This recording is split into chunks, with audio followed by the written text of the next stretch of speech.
शिवसेनेच्या एकनाथ शिंदे गटाच्या जिल्हा प्रमुखांनी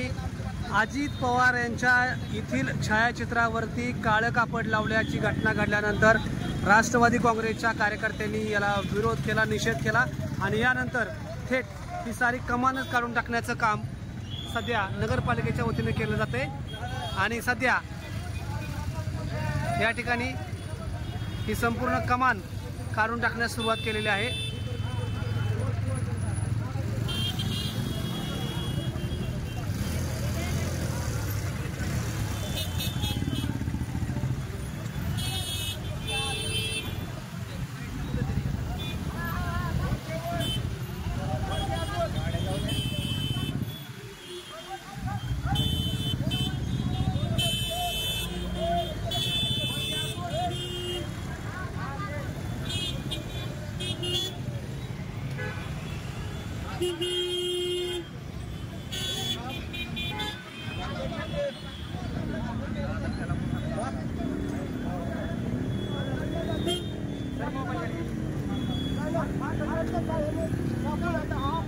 आपण शहराच्या मध्यभागी